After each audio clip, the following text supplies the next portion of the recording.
Hola familia, nada más estamos aquí para compartir acerca de la palabra de Dios. Yo soy el Padre Samuel Meléndez Gutiérrez y un gusto estar contigo. Estamos en el día número 334 de lectura de la palabra de Dios. En este día vamos a compartir del libro de los Hechos de los Apóstoles, capítulo 13, de la primera carta a los Corintios, capítulo 7 al 8, y el libro de los Proverbios, capítulo 28, versículos del 4 al 6. Vamos a preparar nuestra Sagrada Escritura para continuar la lectura de la palabra de Dios. También vamos a preparar nuestro corazón. En el nombre del Padre, y del Hijo, y del Espíritu Santo. Amén. Del libro de los Hechos de los Apóstoles, capítulo 13. Envío de Pablo y Bernabé. En la iglesia de Antioquía había profetas y maestros: Bernabé, Simón, a quien llamaban el Moreno, Lucio, el de Cirene, Manaén, hermano de crianza del rey Herodes, y Saulo. Un día, mientras celebraban la liturgia del Señor y ayunaban, el Espíritu Santo dijo: sepárense Bernabé y a Saulo para la misión que les he encomendado. Entonces, después de ayunar y orar, les impusieron las manos y los despidieron. Evangelización de Chipre. Enviados pues por el Espíritu Santo, Bernabé y Saulo bajaron a Seleucia y de ahí se embarcaron rumbo a Chipre. Llegados a Salamina, anunciaban la palabra de Dios en las sinagogas de los judíos. Llevaban con ellos a Juan como ayudantes. Atravesaron toda la isla y llegaron a Pafos. Ahí encontraron a un mago judío, a un falso profeta llamado Bar Jesús, que estaba al servicio del vicecónsul Sergio Pablo. El vicecónsul, hombre prudente y deseoso de escuchar la palabra de Dios, mandó llamar a Bernabé y a Saulo. Elimas, el mago, eso significa este nombre, se le oponía, tratando de apartar al vicecónsul de la fe. Pero Saulo, llamado también Pablo, lleno del Espíritu Santo, lo miró con atención y le dijo: mentiroso y malvado, hijo del diablo, enemigo de todo lo bueno, ¿hasta cuándo dejarás de torcer los caminos rectos del Señor? Pues mira, el Señor te va a castigar. Quedarás ciego sin ver la luz del sol durante algún tiempo. En ese mismo momento, la oscuridad y las sombras cayeron sobre él, y en las tiendas buscaban a algunos que lo llevaran de la mano. Entonces el vicecónsul, al ver lo sucedido, creyó pues que había quedado impresionado por lo que había enseñado acerca del Señor. Antioquía de Pisidia. Pablo y los suyos se embarcaron en Pafos. Llegaron a Perge de Panfilia, pero Juan les dejó y regresó a Jerusalén. Ellos, pasados más allá de Perge, llegaron a Antioquía de Pisidia. Ahí entraron en la sinagoga del sábado y se sentaron. Después de la lectura de la ley y de los profetas, los jefes de la sinagoga mandaron a decirles: hermanos, si tienen algo que decirle a la asamblea, hablen. Pablo entonces se levantó, impuso silencio con la mano y dijo: israelitas, lo que honran a Dios, escuchen. El Dios de este pueblo, Israel, eligió a nuestros antepasados y engrandeció al pueblo durante su permanencia en Egipto. Después lo sacó de ahí con gran poder y por espacio de 40 años le cuidó en el desierto. Después de destruir 7 naciones al país de Canaán, les dio su tierra en herencia. Esto duró unos 450 años. Después les dio jueces hasta aquel tiempo el profeta Samuel. Pidieron luego un rey, y Dios les dio a Saúl, hijo de Casis, de la tribu de Benjamín, durante 40 años. Al destituir a Saúl de su cargo, nombró rey a David, a quien hizo esta alabanza: hemos encontrado a David, hijo de Jesé, hombre según mi corazón, el cual hará siempre mi voluntad. De su descendencia Dios, según su promesa, sacó para Israel un Salvador, Jesús. Ante su venida, Juan había predicado a todo el pueblo de Israel un bautismo de penitencia. El mismo Juan, a punto ya de terminar su ministerio, decía: yo no soy de los que creen. Detrás de mí viene uno a quien yo no soy digno de desatar las sandalias. Hermanos, descendientes de Abraham, y los que sin serlo honran a Dios, y a ustedes a quienes se dirige este mensaje de salvación.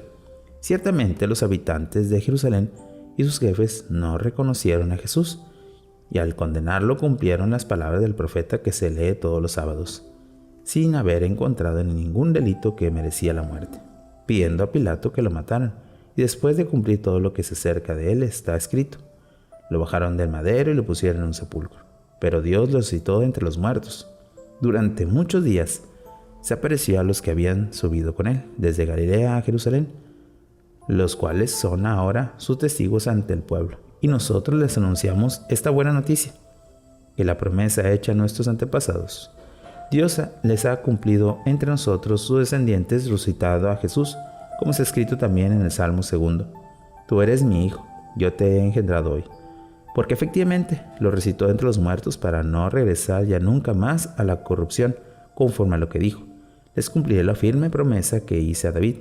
Por eso dice también en otro lugar, no permitas que tu fiel experimente la corrupción. Ahora bien, David, después de cumplir durante su vida la voluntad de Dios, murió, fue a reunirse con sus antepasados y experimentó la corrupción. Sin embargo, a quien Dios resucitó no experimentó la corrupción. Sepan pues, hermanos, que por él se anuncia el perdón de los pecados. La salvación que no podían ustedes obtener con la ley de Moisés, lo obtiene gracias a Jesús, todo lo que creen. Tengan cuidado, pues, que no les pase lo que le dije a los profetas. Contemplé esto, soberbios, que la sombra los haga desaparecer, porque voy a realizar en su tiempo una obra que no la crean, aunque se le cuente. A la salida les pedían que hablaran sobre lo mismo el sábado siguiente. Disuelta la asamblea, muchos judíos y prosélitos que adoraban al verdadero Dios siguieron a Pablo y a Bernabé, quienes trataban de persuadirlos con sus palabras para que permanecieran fieles a la gracia de Dios. El sábado siguiente casi toda la ciudad se congregó con la escucha de la palabra de Dios. Los judíos, al ver la multitud, se llenaron de envidia y contradecían lo que Pablo decía, insultándolo. Entonces Pablo y Bernabé dijeron con toda valentía, ustedes tienen que anunciarlos primeramente la palabra de Dios, pero ya que la rechazan y ustedes mismos se le consideran dignos de la vida eterna, nos dirigimos a los paganos, pues así nos lo manda el Señor. Te he puesto como luz de las naciones para que lleves la salvación hasta los extremos de la tierra. Los paganos, al oír esto, se alegraban y recibían con alabanza el mensaje del Señor, y todos los que estaban destinados a la vida eterna creyeron.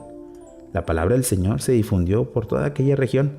Los judíos, sin embargo, sublevaron a las mujeres distinguidas que adoraban al verdadero Dios y a los principales de la ciudad. Promovieron una persecución contra Pablo y Bernabé y los expulsaron de su territorio, y ellos, en señal de protesta, sacudieron el polvo de sus pies y se fueron a Iconio. Los discípulos, por su parte, estaban llenos de alegría y del Espíritu Santo. Palabra de Dios. Te alabamos, Señor. Hemos escuchado este capítulo 13, donde Pablo empieza la predicación fuera de Jerusalén y anunciarla para que todos conozcan al Señor. ¿Cómo ha sido esa enseñanza y sobre todo ese momento de encontrarse con Él? Pidemos y meditemos un poco la palabra de Dios.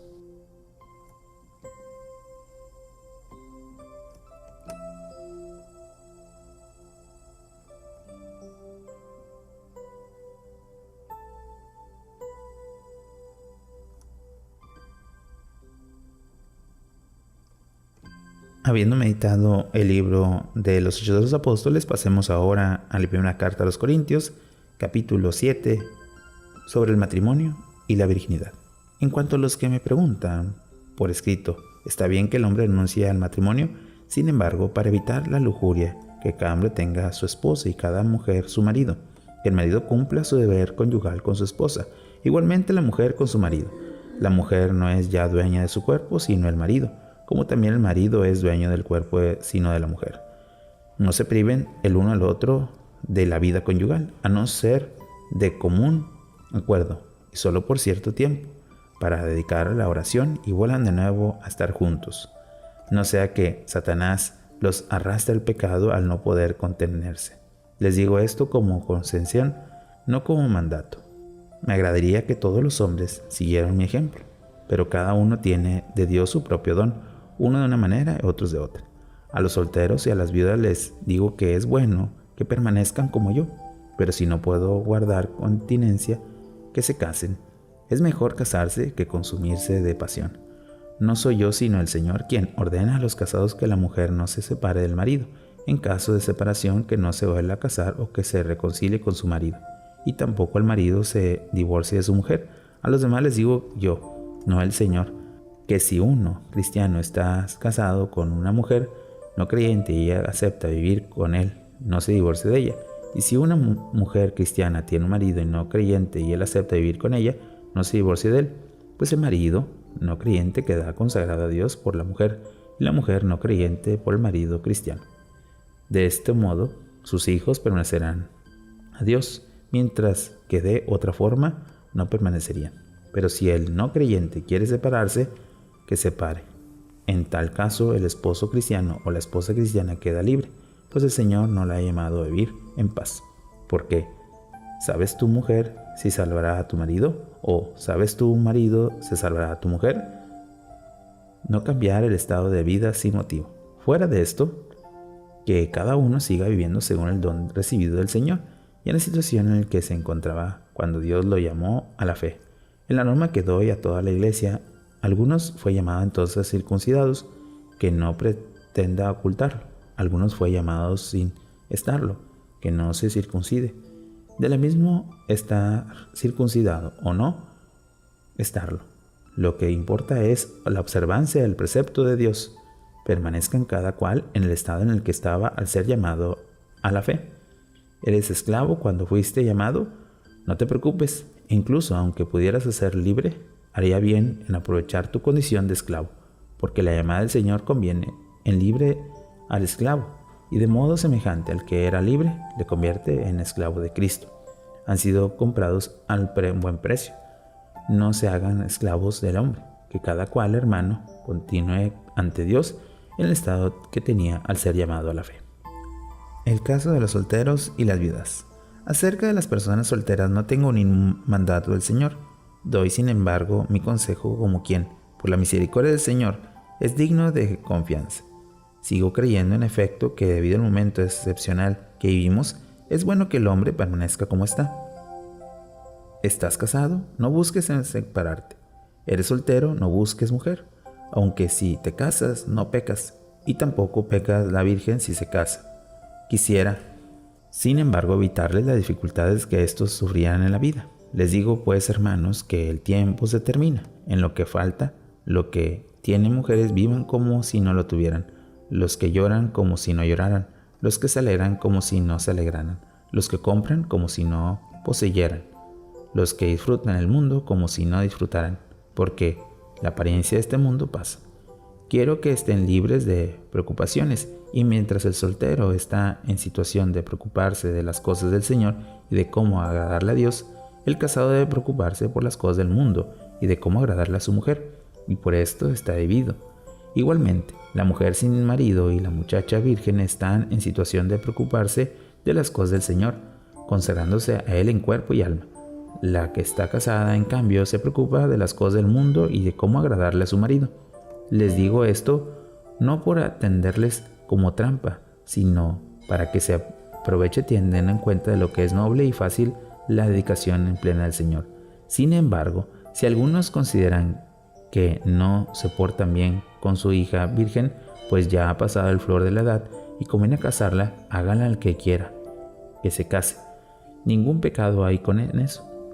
Pero en el que está firmemente decidido en su corazón y sin ser forzado con libertad de hacer su voluntad, ha resuelto en su interior no casar a su hija virgen, hará bien. Así pues, el que da a su hija virgen en matrimonio hace bien, y el que no la da hará todavía mejor. La esposa, mientras viva con su marido, permanece ligada a él, pero si el marido muere, queda libre para casarse con quien quiera, siempre que se trate de un matrimonio cristiano. Con todo, será feliz, según mi consejo. Y si permanece como está, que también yo considero está asistiendo por el Espíritu de Dios. Capítulo 8. Sobre la carne y sacrificios a los ídolos. Respecto de la carne y sacrificada a los ídolos, todos tenemos el conocimiento apropiado, pero el conocimiento llega de la soberbia. Solo el amor es realmente provechoso. Si alguno cree que conoce algo, es que aún no ha llegado a conocer como debe. Ahora bien, si alguno ama a Dios, es porque ha sido conocido amorosamente por Dios. En cuanto a comer carne sacrificada a los ídolos, sabemos que el ídolo no es nada en el mundo y no hay nada más que un Dios. Existe en verdad quien recibe el nombre de dioses tanto en el cielo como en la tierra, y ciertamente son muchos de esos dioses y señores. Sin embargo, para nosotros no hay más de un Dios, el Padre de quien procede todas las cosas y para quien nosotros existimos, y un Señor, Jesucristo, por quien ha sido creada todas las cosas y por quien también nosotros existimos. pero no todos tienen este conocimiento. Algunos, por estar acostumbrados hasta ahora a la idolatría, comen carne sacrificada a los ídolos y su conciencia, que está poco formada, se siente culpable. No será, por supuesto, un alimento lo que nos haga gratos a Dios. No será mejores por no comer, ni peores por comer. Procuren, sin embargo, que esa libertad de ustedes no sea ocasión de caída para los pocos formados. Pues si alguien te ve a ti, que tienes el debido conocimiento tomando parte del banquete de un templo dedicado a los ídolos, ¿no será inducida su conciencia por estar poco formada o comer carne sacrificada a los ídolos? Y así, porque tú te la das de sabio, puedes perderte de la conciencia poco formada, ese hermano por quien Cristo murió.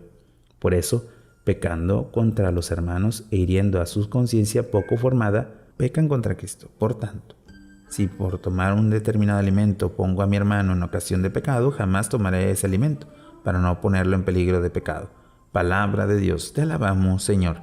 Hemos escuchado este capítulo 7 y 8 de la Carta a los Corintios, donde Pablo quiere buscar ciertos temas de importancia para el pueblo, especialmente para orientar ese encuentro con el Señor y sobre todo para poder servirlo mejor.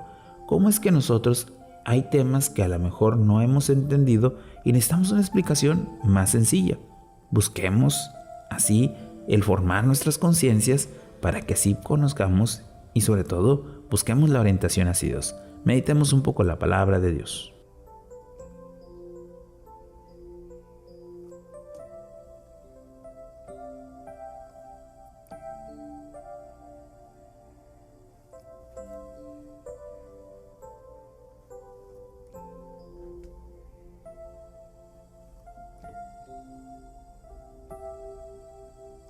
Habiendo meditado el libro de la Carta a los Corintios, pasemos ahora al libro de los Proverbios, capítulo 28, versículos del 4 al 6.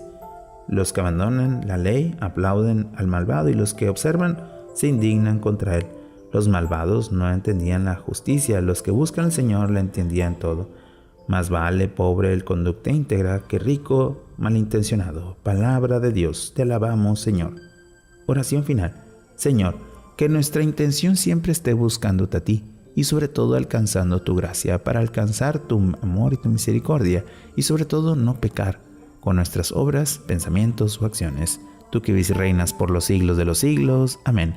Bueno, familia, hemos tenido un día más de lectura de la palabra, esperando que podamos ir paso grande y todo viendo esta gran experiencia. Que tengas un bonito día y una fantástica semana. Bendiciones.